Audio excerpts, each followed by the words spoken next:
Look at that. It's so stupid. It's the stupidest thing.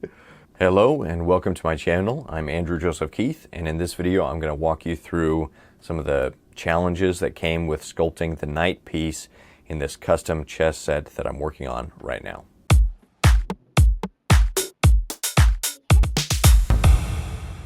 So for anyone that doesn't know, the knight is the horse piece. And at the beginning, I was going to go with this horse design. Here you can see a simplified horse, just working on it as I would all the other pieces and trying to do it in a similar style. The other pieces I'm sculpting in a kind of simplified way, and so I'm trying to do that same style with the horse. And at this point, when I'm working on the knight, I have all of the other chess pieces basically designed. So this was the last piece of the set that I was working on. I went with a horse and then added in like a mohawk type shortcut for the horse instead of a long mane. Buzz cut type thing that kind of turns it into a mohawk, I assume, so that in battle the opponents can't grab the mane of the horse to try to get up on the horse. So I'm basically sculpting a generic horse that looks like the horse that you'd see on any other chess set at this point. I did a live stream working on this horse and working on kind of the details, getting some line work going, and I liked how it was coming along. I thought it was a handsome looking horse. And here I'm putting it on a wood base so that it would match the wood base that I put on all the other pieces to get kind of a uniform shape, to get an idea of how this piece would set in the square piece of the chessboard. And so here you can see that horse, that outline of the horse really clearly with the white background helps to accentuate that silhouette. And each of the designs I wanted to be symmetrical from side to side. So obviously from front to back it's not going to be symmetrical, but from side to side I wanted them to be about symmetrical. Now obviously I'm sculpting by hand, so it's not going to be like machine accuracy when it comes to symmetry. Now some people mentioned after I'd gotten pretty far along with this design that it just looked like a generic horse on any other chessboard. And I thought about that and I agreed. And I thought, yeah, let me try to do a piece that's similar to all the other pieces. I'm a figurative artist, so I like sculpting the figure. And so I thought, well, I'll try to turn it into an actual knight-like character, just like I did with the rook. The rook, which seems to be a lot of people's favorite piece, was a kind of a mercenary, thick-build person with a helmet that resembled the castle-type design that the rook piece typically is. And so I want to do something similar with the knight, but obviously have it be distinct. And so I thought, oh, I know what I'll do. I'll cut off the head of the horse and then turn that into a helmet for the knight. Seemed like a good idea. I liked how the horse head was coming and the horse design was coming. I thought it was a great idea. So I took it off. I cut it off, added in a slit for the eyes, and then I set it back on the same base. I told myself, oh, I'm just going to leave, because I like how this horse is going, I'm just going to leave it. That way I won't mess it up, and I'll just design this other design for the knight separately. And that way I can look at the two of them, maybe do a poll, and decide which one people want more. That was my thought process, because I was like, well, I don't want to undo all the work that I did. And then I went ahead and I undid all the work. So I set it back on, re-sculpted a body behind the horse head. I added on shoulders. I put a nail in place as a kind of internal armature to secure everything. And then I went ahead and started to sculpt this knight character with a horse head. And it just looked terrible. It looked so bad. It looks so ridiculous. Look at that. It's so stupid. It's the stupidest thing.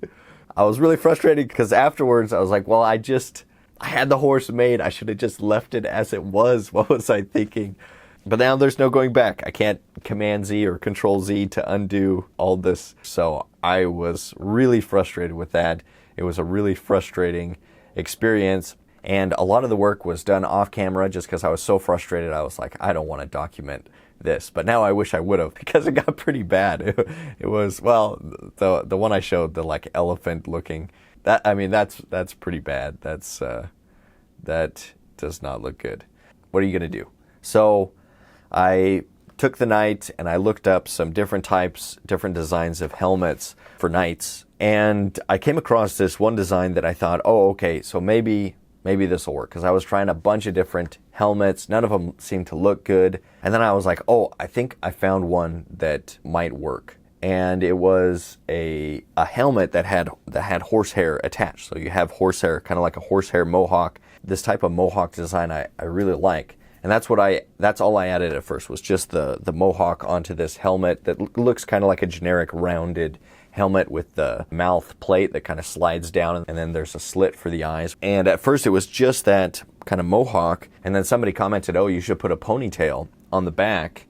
And I was like, oh yeah, of course, because it's the knight, and that'll tie it back into the horse. It was something that I felt, okay, this is getting on track. We're getting back to something that resembles a decent design for the knight character. And then while I was designing it, I also liked the idea of this being kind of a rebel character, a mohawk, kind of the 80s type rebellious skaters with like mohawks and crazy hair.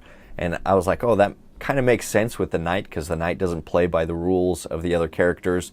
Any of the other characters, if they're blocked, if there's another piece in their way, then they can't move forward. But the knight can jump over pieces, and it moves in that weird L shape. It's normal if you play chess. It's different than the other pieces. And so I kind of liked that idea of a more rebellious type design for this knight character. Here you can see the rough out stage of all of the pieces together, and now it's time to start refining and defining the details. So now I'm feeling a little bit better.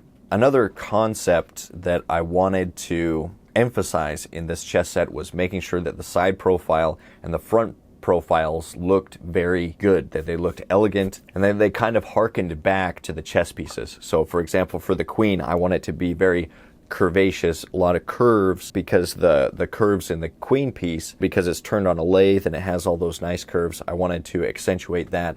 The same thing when you see the side silhouette, I wanted there to be a lot of those flowing curves that kind of went into each other, just for it to be an interesting piece. Each of the pieces I wanted to have that like look good from the front silhouette and look good from the side silhouette. Good tip for sculpting in general. If you turn the lights off and hold your sculpture up to a window, or do what I did earlier where I put it up to a bright, there's like a softbox light so that the sculpture is in shadow so that you can clearly see the silhouette. If the sculpture doesn't look good as a silhouette, then you probably need to work on the design.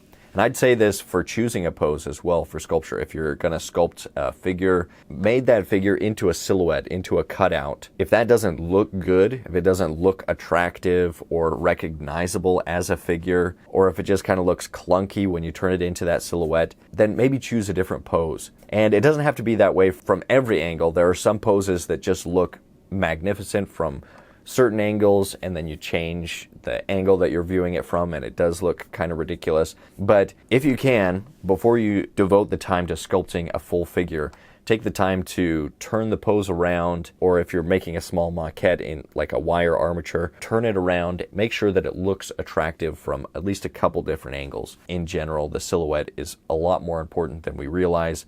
So now I'm just cleaning everything up, working on the details, lightly tooled texture, kind of smooth. I imagined it was like they're wearing like a tight-fitting like chainmail armor, so that's tight, so you can't really see all of the like muscle striation and everything, and there's not even a lot of separation in the chest, but you can see their figures. It's tight. And then for the physique, I also wanted that light, thin, toned type physique. So still strong, still fit, but kind of the opposite type physique as the rook, which is a very like beefy, heavy, thick-boned, almost like a strongman character, where he's just thick. Whereas I wanted this one kind of an agile knight. Imagine somebody that's really good at jumping or getting into tight areas, so somebody thinner but muscular. And so that's what I was going for with the physique. So in the end, it was a rough journey. It took a lot of redoing, but eventually I found that if you stick to a piece that you're working on for long enough,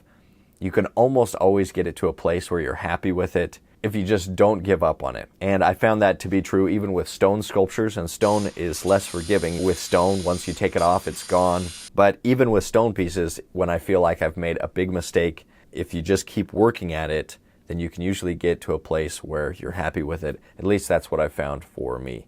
Though sometimes, you know, it is good to know when you should just completely start over. And that's what I did with this project. I had the horse basically sculpted, and then there were some critiques, which I agreed with, and then I just redid the whole thing.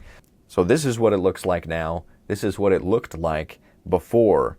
Which one do you think is better or goes better with this chess set? I ended up liking the design. I thought it was a unique way to represent that knight character in a way that I hadn't really seen before. I felt like it went well with the other pieces. So let me know what you think in the comments below. If you're interested in this chess set, right now the plan is to make this chess set available. You can message me on my Instagram at AndrewJosephKeith15 if you want to be added to the email list just for this project. Just put chess set, and if you'd like to know once I figure out the pricing and everything, and once it's available, if you'd like to be notified, you can get on that email list. I wanted to make it available for not a lot of money, but I didn't realize how expensive the resin was going to be for casting it, how much time is involved in the casting process. That's what I'm going through right now. So it might be a luxury. It's going to probably be like a luxury chessboard that is expensive. I think it's going to be reserved for those serious chess players or people seriously interested in art. I've seen luxury chess sets, and I think mine looks better. So this has been the process of sculpting a unique knight character. I hope you enjoyed the video. I enjoyed the sculpture. It was a lot of work, but I think it was worthwhile. If you have ideas for future videos or future projects, I'd love to hear about those. Now might be a great time to like the video and subscribe to the channel if you're not subscribed. I'd love to have you on board. As usual, stay creative, stay productive, and I'll see you in the next video.